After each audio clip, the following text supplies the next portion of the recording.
Hello and welcome to Raju Notes channel, your pit stop for weekly current affairs updates.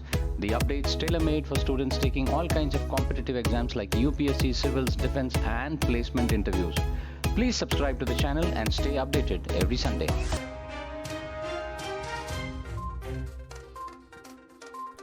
President Draupadi Murmu has appointed new governors in different states. Former Maharashtra Assembly Speaker Haribhau Krishna Rao Badge has been appointed as a governor of Rajasthan. Former Deputy Chief Minister of Tripura Jishnudev Varma has been appointed as governor of Telangana. Former Rajya Sabha MP from Rajasthan Om Prakash Mathur appointed as governor of Sikkim. Former Union Minister Santosh Kumar Gangwar has been appointed as governor of Jharkhand. Former Lok Sabha MP from Assam Raman Dekha appointed as governor of Chhattisgarh. Former Karnataka Minister C.H. Vijay Shankar has been appointed as governor of Meghalaya. C.P. Radhakrishnan, who is presently governor of Jharkhand, has been appointed as governor of Maharashtra. Gulabchand Kataria, who is currently Assam governor, has been appointed as governor of Punjab and administrator of the Union Territory of Chandigarh. Lakshman Prasad Acharya, who is currently Sikkim governor, appointed as governor of Assam and has been also given additional charge of governor of Manipur. Former IAS officer K. Kashinathan has been appointed as lieutenant governor of Puducherry. Super heavy new element livermonium created in United States lab. Researchers at Berkeley Labs 88-inch cyclotron successfully created super heavy element 116 livermonium using titanium 50 beam. This breakthrough, producing 2 atoms of livermonium, is a crucial step towards synthesizing elements 120, the heaviest element ever known. This reaction has never been demonstrated before, nuclear scientist Jacqueline Gates said, calling it an extremely rare feat.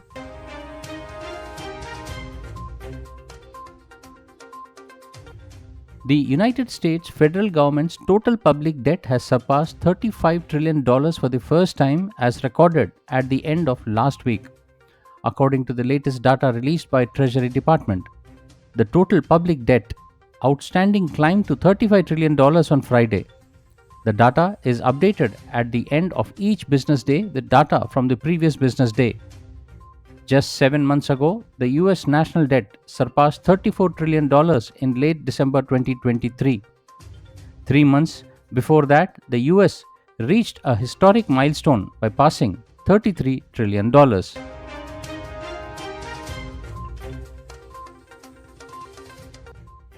In Venezuela, Nicolas Maduro has been declared the winner of Venezuela presidential elections by the National Electoral Council CNE. It will be his third time as Venezuela's president. The head of the Electoral Council, Elvis Omaroso, said that with 80% of ballots counted, President Maduro has 51% of the vote compared to 44% of his main rival. More than 21.6 million Venezuelans voted to choose the president Nicolas Maduro from among the 10 presidential candidates. On the other hand, the Venezuelan opposition dismissed the CNE's announcement as fraudulent and promised to challenge the result. In Sri Lanka, the grant association from India towards upgrading infrastructure facilities for the schools in the plantation sector has been doubled. The Indian government has agreed to increase the total grant from 300 million rupees to 600 million, owing to rising prices due to the economical crisis in Sri Lanka. In a cabinet announcement today, it was informed that announcement was also given a nod by the Sri Lankan cabinet. A memorandum of understanding for this initiative was signed in February 2020. The project envisages the upgradation of the infrastructure of 9 plantation schools as identified by the government of Sri Lanka under Indian grant assistance.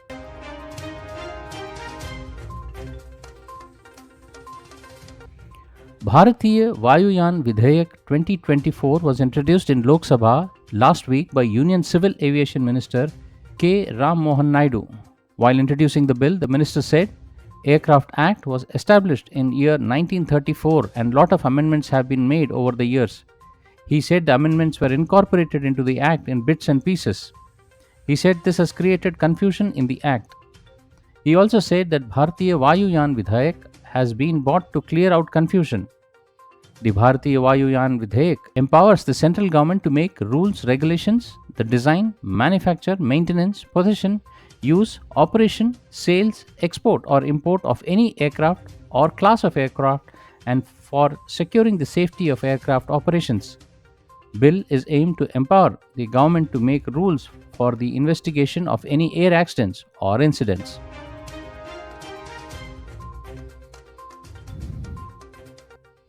Israel's two major enemies killed within hours of each other. Two of Israel's major adversaries, Hezbollah commander Fouad Shukur and Hamas political chief Ismail Haniyeh, were assassinated within hours of each other on Tuesday last week. While Shukur was killed in an Israeli strike on Lebanon, Haniyeh was assassinated in Iran, Tehran. Israel claimed responsibility for only Shukur's killing, while Hamas and Iran have both accused Israel for killing Haniyeh.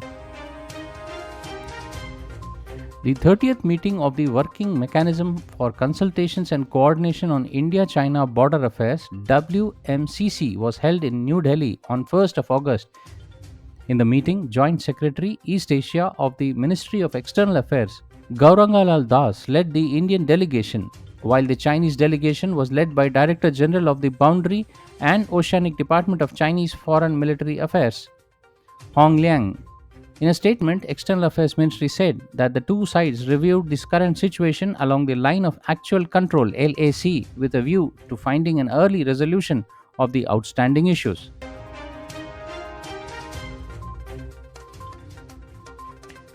India will host its first multinational air exercise Tarang Shakti 2024 in two phases from 6th of next month in Sulur, Tamil Nadu. In this exercise, nearly 30 countries will participate, and out of 30, 10 countries will join the exercise with their fighter aircrafts. The exercise will showcase India's defense prowess and provide platform for participating militaries to foster interoperability. Addressing a current Razor press conference in New Delhi, Vice Chief of the Air Staff, Air Marshal A.P. Singh, informed that the first phase is to be held in Sulur, Tamil Nadu from 6th to 14th of August and the second phase in Jodhpur, Rajasthan from 29th August to 14th of September.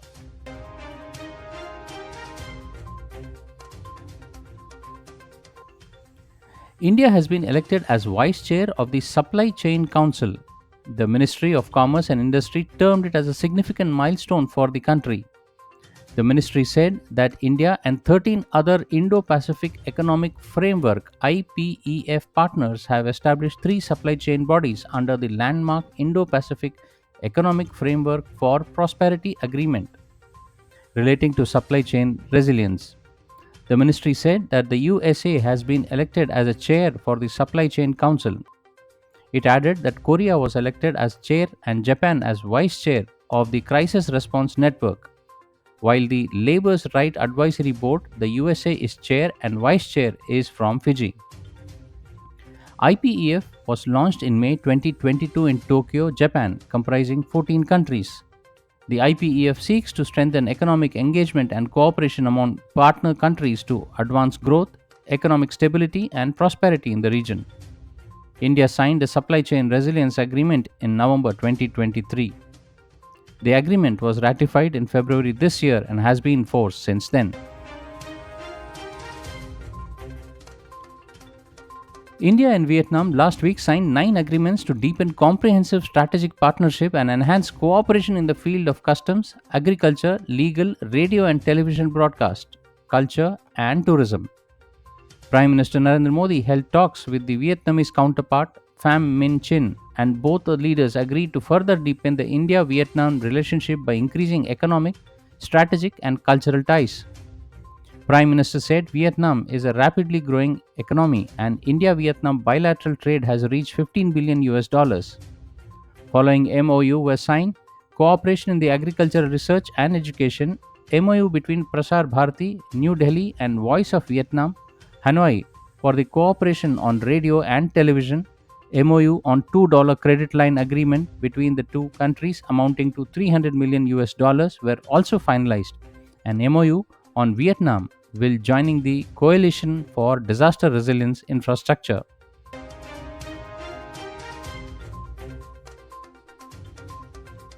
In a landmark judgment, the Supreme Court last week ruled that subclassification with the scheduled castes and scheduled tribes SC/ST reservation is permissible to grant separate quotas for more backwards within the category.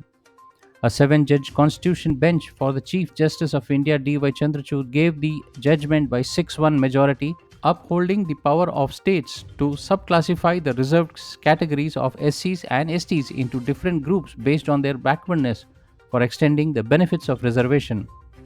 The apex court clarified that while allowing subclassification, the state cannot earmark 100% reservation for subclass.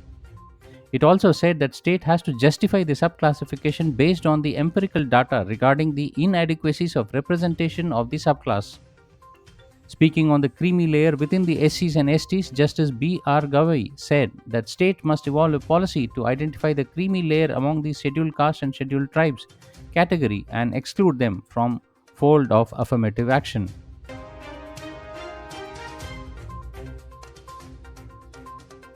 India is ranked 39th among 119 countries according to the Travel and Tourism Development Index 2024 report published by the World Economic Forum.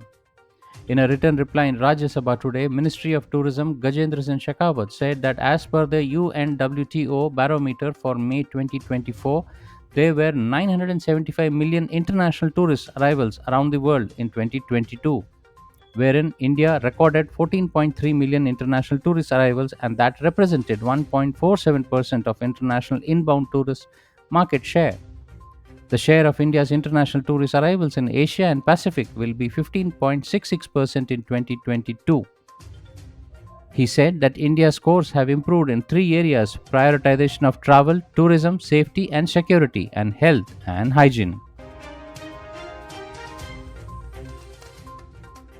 A total of 2 crores 86 lakh households in the country were provided electricity connection under Pradhan Mantri Sahaj Bijli Har Ghar Yojana Saubhagya. In a written reply in Lok Sabha, Ministry of States for Power Shripad Naik said that the government has launched this scheme in 2017 to achieve universal household electrification in the country. He said that under the Saubhagya, all willing unelectrified households in the rural area and the willing poor households in the urban area of the country were provided electricity connections. He said the central government is further supporting states under the ongoing revamped distribution sector scheme for electrification of those unelectrified houses that were left out under Saubhagya. In Bangladesh, the government last week banned Bangladeshi Jamat Islami, its student wing, Bangladeshi Islami Chhatra Shibir, and all its associated bodies as political parties and organizations. The Home Ministry of Bangladesh issued a notification banning Jamaat and Shibir under Section 18(1) of the Anti-Terrorism Act of 2009 in the afternoon. The notification will become effective immediately. According to the Gazette notification, the government has substantial evidence that Bangladeshi Jamat Islami and its affiliate Bangladeshi Islami Chhatra Shibir were involved in the recent killings, destructive activities and terrorist activities directly and through incitement during quota reform protests. The government believes that Bangladeshi Jamat Islami and Bangladeshi Islami Chhatra Shibir, along with their affiliated organizations, have been involved in terrorist activities, reports Bangladesh Sangbad Sangstha (BSS). Cabinet Committee on Economic Affairs approved 8 important national high-speed road corridor projects with a total length of 936 kilometers at a total cost of 50,655 crore rupees.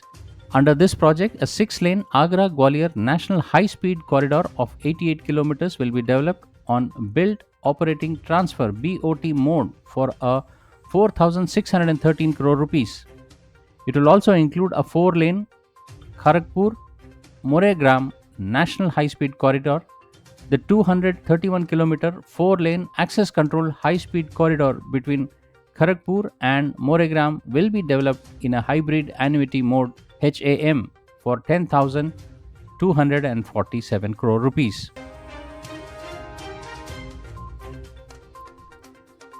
President Draupadi Murmu will be on a three-nation visit to Fiji, New Zealand and Timor-Leste from 5th to 10th of this month.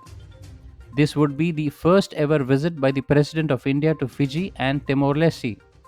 All these three countries fall within the Act East policy. President Murmu will visit Fiji on the first leg of the visit from 5th to 7th of August. Later, she will visit New Zealand on 8th and 9th of August, and lastly, she will visit the Leste Timor on 10th of August. Well, that's all, friends, for this week's updates. See you soon next Sunday on the same channel. Till then, take care. Bye bye.